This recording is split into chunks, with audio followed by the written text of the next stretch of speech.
The charge for change is almost always led by the young. Now, change is in the hands of Gen Z. But as the physical world and the digital world blur lines, how will our generation approach activism? Like this? Free, free Palestine! Or like this? What does activism look like for our generation?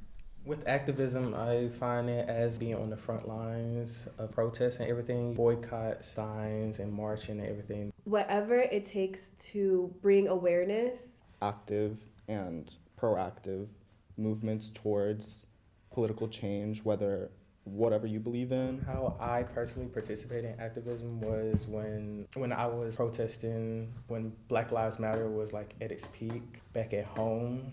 That was when I remember I was doing most of it, doing like the overnight at this bridge where a lot of like the protest was happening at, and we marched on the bridge through downtown and everything. I had like signs, I was with friends and everything. We was like all on social media, so that was when the last time I remember it. Especially now, activism for me includes like mutual aid and helping the community and more like local things that can actually have like true impacts on people. I have been collaboratively writing statements, going to the Board of Trustees, and I also run the website Stay Woke Florida, where people can send emails to state legislators. And I work with the Florida Prison Education Project, and we work with incarcerated individuals of society by providing them with education from UCF as a whole. Marching, boycotting, reaching out to local representatives are all forms of traditional activism. But there is another form of activism that Gen Z is a large part of. That's digital activism. When it starts and ends on social media, that's called slacktivism. Slacktivism is kind of our baseline. I think we see that as like the bare minimum of what you're supposed to do, and then we try to go beyond that. I think it was Wednesday. It was a protest for Palestine. And so I couldn't participate because I had work study, but I had like shared the post on my story about like when the protest was.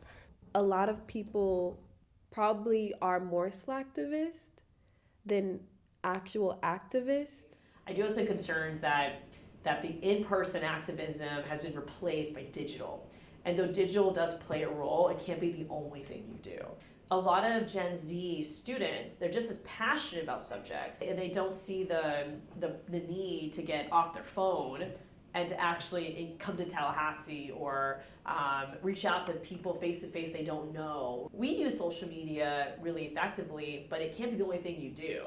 It's really easy nowadays to just go online and post it like, oh, I'm pissed about this bill that's passing. I hate this. This is bad. Everyone repost it. But like, okay, at best you've mobilized a little bit. You've made some people aware, organized. The privilege and all of that puts us in a nice, comfortable state that we don't acknowledge the need to be activists. Now today we could just hit the share button and there you go. I do think we're gonna enter a kind of sink or swim situation where it's either we fight for change and fight for progress, or everything is just gonna get progressively worse and worse and worse and worse and worse. If you care about something, you've got to be willing to fight for it. If you believe in something, you've got to be willing to fight for it. It's not about talking, it's about action. So it's organized. As long as you are visible, as long as you refuse to be invisible, okay, that's the win.